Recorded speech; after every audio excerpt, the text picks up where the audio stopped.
his wealth back into the world which had brought him such fame. Kelexel, a visitor. He felt confidence in the cover. The Bureau of Criminal Repression had prepared his role and trappings with care.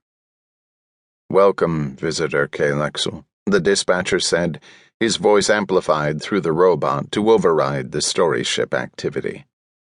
"Take the flex ramp on your left. Please register with our greeter at the head of the ramp. May your stay with us relieve boredom." "My gratitude," Kelexel said.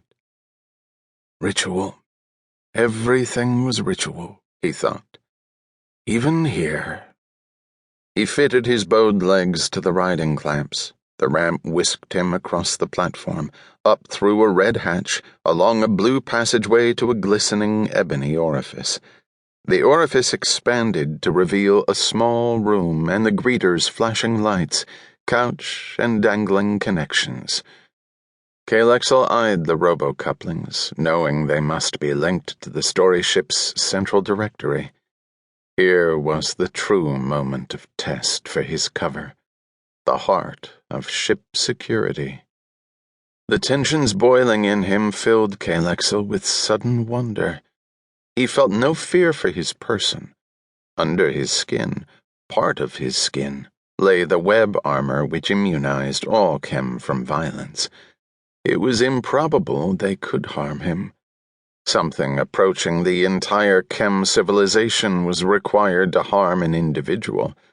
Such decisions came rarely, and then only because of a clear and positive threat to all chem.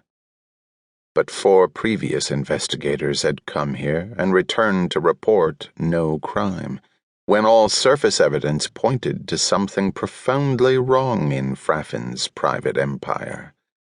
Most disquieting was the fact that all 4 had left the service to start their own story ships out on the rims. Kelexel held this knowledge to him now, secure in the chem oneness, the shared unity that Tiggywa's web gave each chem with his immortality. "I'm ready for you, greeter," he thought. He already knew the primacy's suspicions must be correct.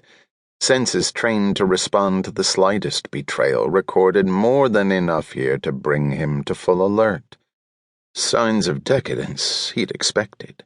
Story ships were outposts, and outposts tended that way. But there was a surfeit of other symptoms. Certain of the crew moved with that air of knowledgeable superiority which flashed like a warning light to the police eye. There was a casual richness of garb on even the lowliest menials. There was a furtive something here, which oozed from the oneness of the web. He'd seen inside several of the working craft, noted the silver sheen on handles of concealment controls. The creatures of this world had long since passed the stage where chem could legally reveal themselves on the surface.